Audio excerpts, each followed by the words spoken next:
All right, guys. Good morning. Hello. Afternoon. Yeah, it may be afternoon at this point because we were definitely talking for a while. So, give everybody a few minutes to get logged on, and we will go through this discussion. And it's been a while. You're gonna have to lead for a couple weeks because I'm tired. Okay, got you. I'm worn down. Got you. Tag, I'm in. Okay, I'm tired. Yeah. But I say that and I'll wake up at 3:30 in the morning or something crazy. That's right. Yeah, I want to give everybody a few minutes. We have been interesting. It's been so interesting how this has unfolded. Yeah. And we're sitting here today going, oh my gosh, it's all just piecing together. It's a complete picture. You finished it today. I don't know if I finished it. Well, I think that chapter. I think that chapter. Yeah. It's been, it's amazing. And so, are we on the right page, Ginger? Are we in the, there we are. Yeah, we are. Yeah. Okay. Hi, Ginger. Hello, Ginger. So yeah, I don't even know what else to say, but yeah. It's, I don't even know if I have words. I don't either. The I am the key. I am the lock and I am the key. Yeah, I ran out of the shower this morning. Yeah, with that. But I've had that for a long time. Like Spirit told me that. I have it tattooed on my arm. Right. Because to remind myself, I am the lock and I am the key. Spirit told me that. You are the lock and you are the key. And I'm like, okay. And it just dawned on me that the my lower self is the lock. Yes. My higher self is the key. And the two have to... As soon as you held up I got locks and keys everywhere. Look, as soon as you held up the picture earlier, I went instantly to, last week when you said, our humanity versus our higher selves. And that's exactly where my mind went.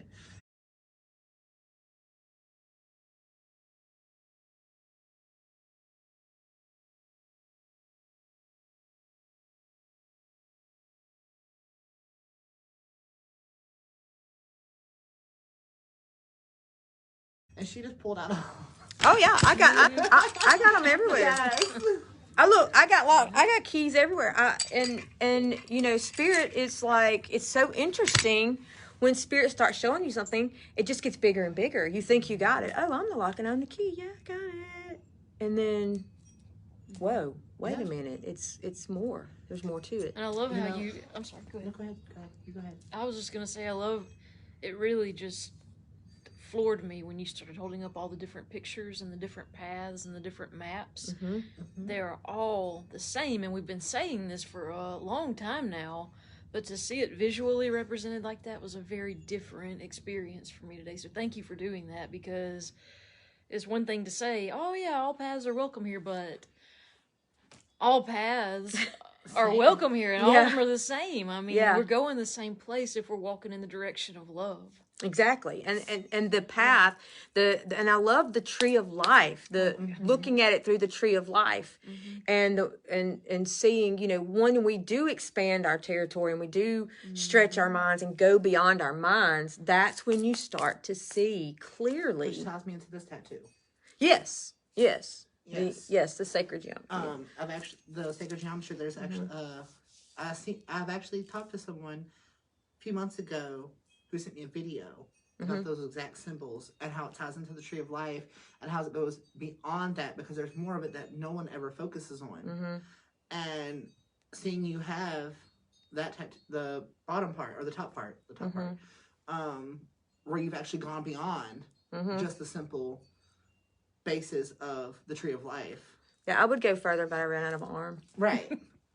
Yeah. But I was, it's like I was outside having a conversation, and you remember the reading I had last week?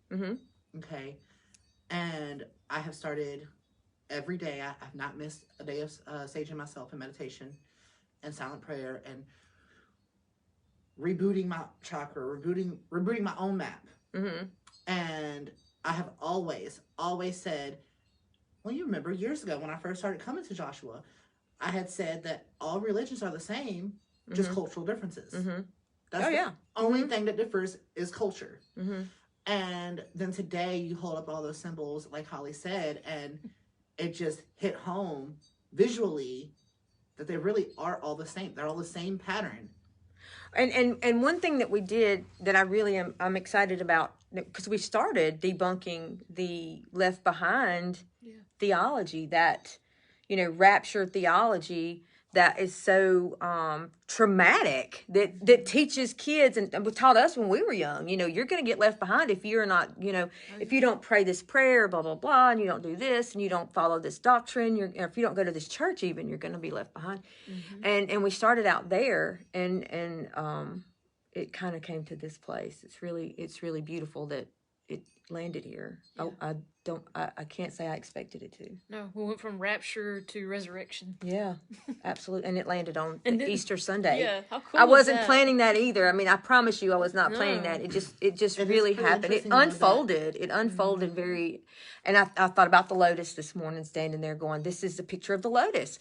The lotus pushes through the dark. It pushes through the mud. It pushes through and then it opens up beautifully. And it is, I do find it very interesting that you would unfold to the point of the rebirth and the resurrections over and over in pattern on Easter Sunday. Absolutely. And the seeds of the lotus, there's so much, it's just so rich. There's so much. It is so rich. Now I meant to say this and I forgot, because I was throwing notes everywhere. Y'all forgive me. I had notes everywhere.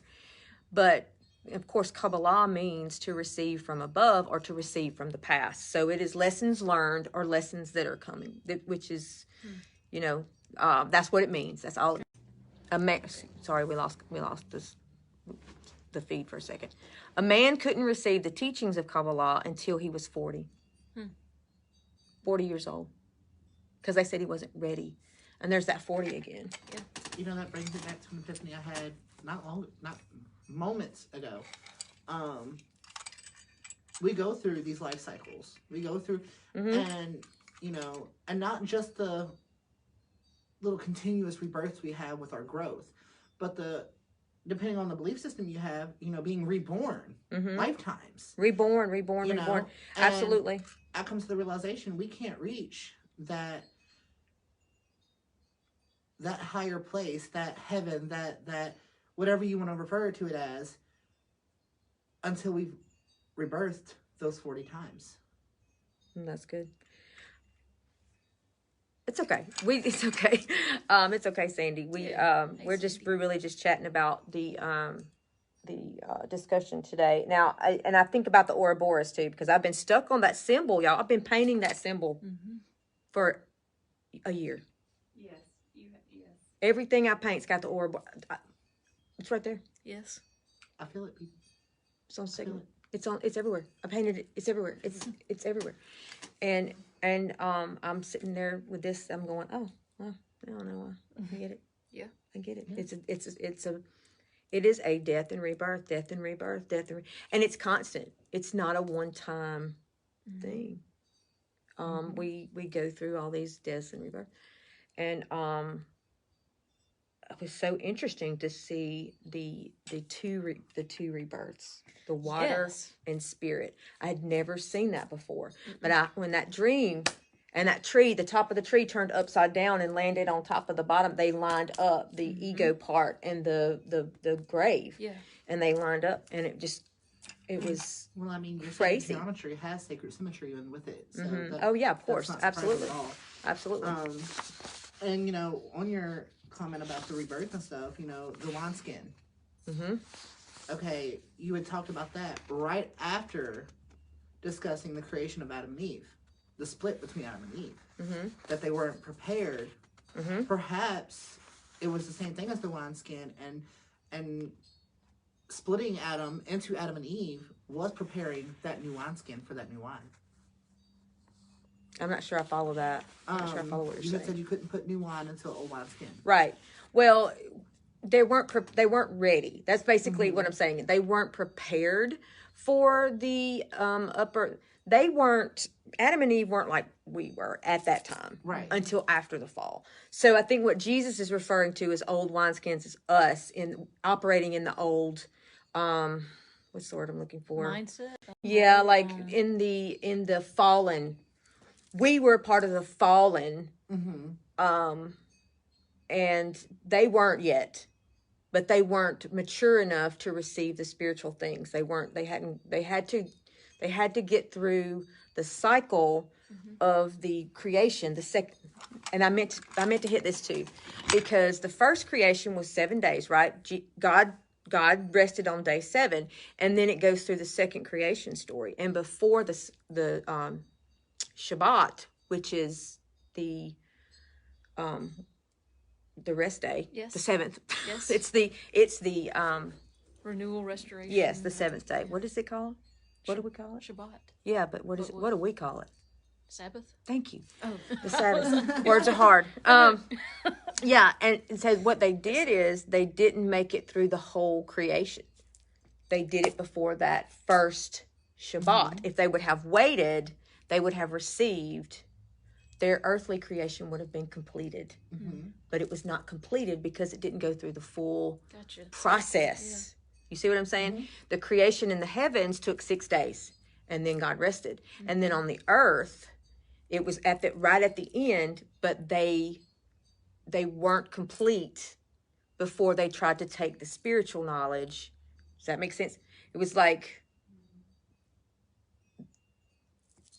the process wasn't done. If they would have waited until the first Shabbat, which was just a few hours, I think it was just a few hours. It wasn't long. They did it right before they were supposed to, and that's what happened. It's like when people try to open their third eye. Yes, too soon. Too soon. It fucks people up. Yep. That it does. So, and I'll tell you this. This is something that Jesus says too. Or is it Jesus? I think it's Jesus that says it. Do not lay hands on some. No, don't lay hands on someone suddenly. And that's what it's talking about. Yep. Because when somebody laid hands on me the first time, it was suddenly, and the lightning bolt went through my ass. Like, boom, I hit the floor, and it just opened everything up to me. And I had this Kundalini awakening. That is what happened to me. I know this. The trees sing. I promise. I've heard them. It's and that happened. Intense. It is very intense. And so that's what it's about. You're supposed to be prepared before you receive it. It's growth. We're supposed to grow. We have to grow before we can receive it. Yeah. Before we can handle it. Yeah. Anyway, I'm blubbering. Anybody got anything? You me to scroll up? Yeah, see if we got any comments. I was trying to watch over here, but any comments? I don't concerns? see. Yes. Okay, just a few people. Okay, gotcha. Hello, everybody. Yep. All right, so I see it there it's now. just an interesting Easter message. I've actually created a whole little list of topics. Okay. Because during the sermon, pieces kept hitting me over and over and over, and my mind kept circling back to it because why not? We go in circles. Since we're on the subject of the tree of knowledge, when you spoke of that and you said the tree of knowledge and the tree of life, my mind instantly went to the book of Enoch. And that's the imagery I was getting. And it was powerful because in my memory it was saying that it was this great tree and it was levels and there was different parts you can get from the same tree. And when you said it was the same tree, it clicked for me. And I want you to, and this was another thing, the upside down. If a tree is growing from the earth, it has the fruit, right? But if your fruits are growing from heaven, you have heavenly fruit. You understand? Like the tree going, So it's like either way. That's kind of an image that I've been getting as well, which is really, really interesting. That comment actually makes me wonder if the seed isn't the heavenly fruit. Because the seed is where the roots grow from, which allows the tree to grow up. That one took me. That's I'm gonna have to chew on that for a minute. That one I got to chew on that for a minute. The seed is the heavenly fruit. Interesting. I mean, the seed of life is where we get our, divinity from. What Yeah. is That Jay? soul, that Jay spark of said our soul. something. Oh, Let's see. Half Half-baked. baked. so we are half baked. Yes. To a degree. I've always seen so many scriptures as metaphors, especially Revelation. I read it as I've always done that with Yeah. the scriptures. It's been something that's helped me Yeah. see it. Well, it I doesn't think. reconcile to me otherwise. Yes. It's just disjointed, fragmented, Yes. and shallow. It doesn't make sense to me to just surface, So many Exactly. people do that, and that's how we wind up with So many judgment people and take things condemnation. too literal and not. Correct. Exactly. Yes. Yes. All right. And that's where we end up with such a split between ideals. Yeah, we lose the balance of mercy and judgment. when we go Yes. towards judgment. 100%. Yes. And It's like 3 sermons in one. there's so many. It's so There's so good. many. Yeah. And I almost got stuck in Genesis trying to explain that. Piecing this together was one of the toughest things I've ever done, because I wanted to show everything. There's so much more that I didn't even touch. Personally, It's for me, there. I was so glad to be able to be here today because, like I said earlier, with the reading I've had last week and the week I've had has been a whirlwind of coming back into myself and refinding my center. And today put so many puzzle pieces together for me and start connecting so many things that were so far away from each other you could never connect them before. And to me that was just super powerful. Awesome. Thank you. I'm glad it's helping. That's the whole issue. Like, people, I hope it helps, because it is all a picture of us. It's the same story. It's the same story. Yeah. It's our story. Repetition helps us learn. And everybody learns different Circles. ways. Yeah. Yeah. It's the same story.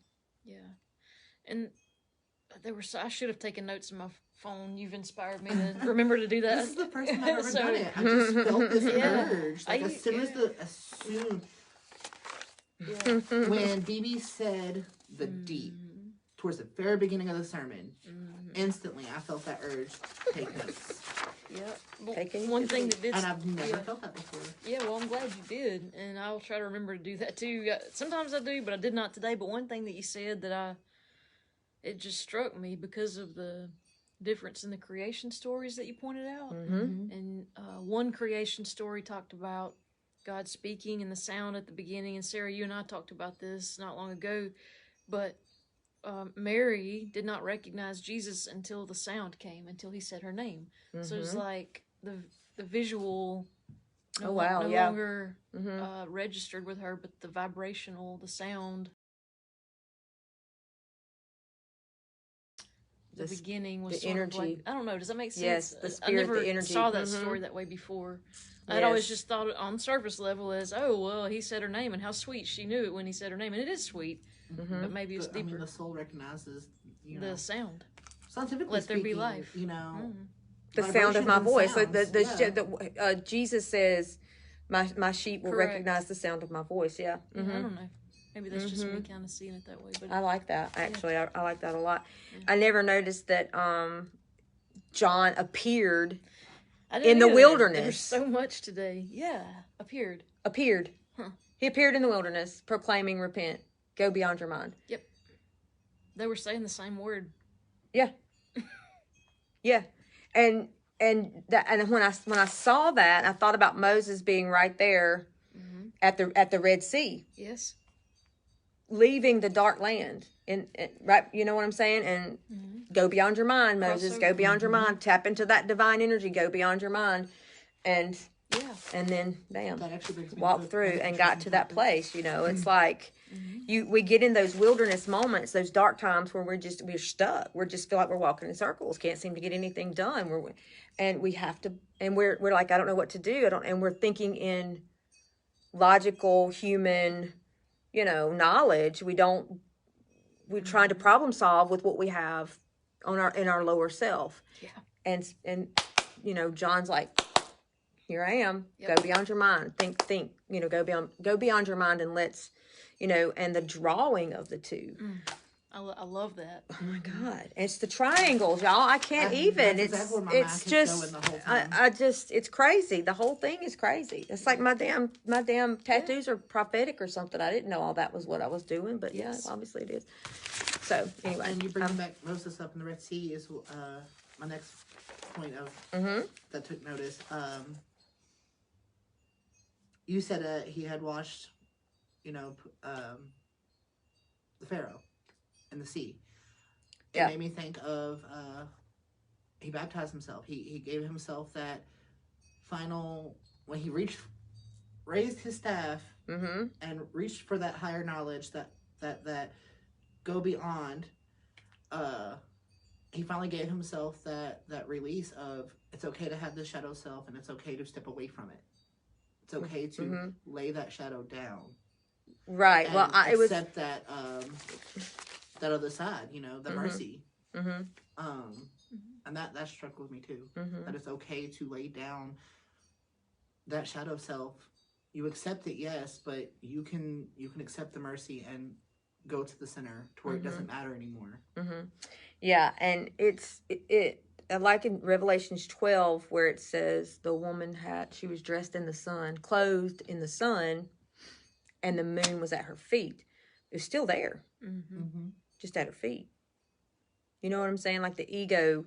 We have an ego, and people talk about ego death. I need to go through it. Ego death. It's still part of who we are. Yeah, it's part of the balance. It's part of the balance. It's part of who we are. That's why we need judgment on one side, mercy on the other, and we need to have the Christ in the middle, and we need to operate on that perfect, loving balance. But it's there. It's still there. And the thing about it is, and I meant to touch this, and I didn't do it. I talked about Jesus washing the disciples' feet. Yes. And then Moses, at the burning bush, God said, take off your sandals because this is holy. What was under his feet was holy. Everything from the feet up, holy. Even what the feet are standing on. Yep. Which is the ego. Okay, well, I've been a little obsessed with this. Do you think there's a coincidence with the fact that the bottom of our feet? It's called the soul. Thank you. I've been thinking about that a lot. Yeah. That actually is very interesting. I've thought about that myself, especially being the fact that there's That is interesting. a cleansing meditation method called rooting or grounding yourself, where you absorb this energy of the earth, the holy, through the soles of your feet. And Sandy's like, bam. I never thought about that. Damn. I didn't either. I've actually done that at my house. There's wood floors, and I've never been like a barefoot person before, but I've noticed that I do it when I need to be grounded or walk outside on stone in grass. And I run to exercise, but I recently, a couple days ago, read an article that barefoot running, if you condition your feet to toughen up and get used to it, it's actually structurally a lot better for you than running with shoes on. Like shoes ruin our feet, and it puts most of the strain on your back, and I have back problems. Same. Interesting. That is. The only reason I wear shoes when I run is because I'm flat-footed, so I need that arch support. So the Otherwise soles of our feet and the soles of the divine, there's two, like, is it interesting? So I'm saying the lower soul and the higher soul, So, and yeah. Oh my, you got me. Oh, Sarah, you got me. Got my head spinning. That's awesome. I'm gonna look some stuff Interesting. up on that. Yeah. And the thing about washing feet in the Bible, Yes. and how beautiful that was, and humbling, because people's feet were absolutely filthy. That was their mode of travel, right? And so that was really a very beautiful thing to give someone that gift, and for the bottom of your feet to be called The soul. the soul, I think is. That's very interesting because It's not a coincidence. yeah, I mean, I'm everyone's sure. always questioned why did he only wash the feet? because that's the soul. He was washing, cleansing their souls. I don't know what the connection is, but I think there is one. Well, I wanted to touch on the feet because I wanted to that every part is holy, is sacred, and the foot is at the bottom. And it's treated as such. It's neglected and mistreated, and we call them sticky feet, and we Yeah. you know. But it's on the bottom, and and God told Moses to take his shoes off, and because it was holy, where he stood was holy, and he needed to touch the holy. You know, it was like the holy connect the thorns. You understand what I'm saying? Like the foot, the thorns, the bottom, the part that, you know. But it's all holy. The whole thing from the bottom, the thorns, all the way to the, you know, the fire. It's all a holy part. It's all sacred, 100%. Every part of the journey is sacred, not just, you know, everybody wants these aha moments and they want to get all the way. They want to open up their crown. They never want to work on their roots. They never want to work on those lower chakras. They never want to go into that belly because it's not fun, but it's messy. But it's the most profound, enlightening places, the belly. How do you ever digest anything otherwise? That's right. You know, that's right. That's where we get our nutrients, right? Yep. Sandy said that's beautiful. Whoever you are that I can't see. I think she's talking about the soul thing that y'all were talking about. Yes, agreed. Yeah, I've stepped on a cow ant too, Sandy. They're terrible. Yep. What's so? So do y'all see the parting of the Red Sea as metaphorical too? Because honestly, that makes more logical sense than Absolutely, 100%, 100%. Yeah, I didn't mean to take over your phone. But I think that Exodus is so rich. I think that there's a lot. That's why I've been stuck in that book for years. Yeah, it's deep.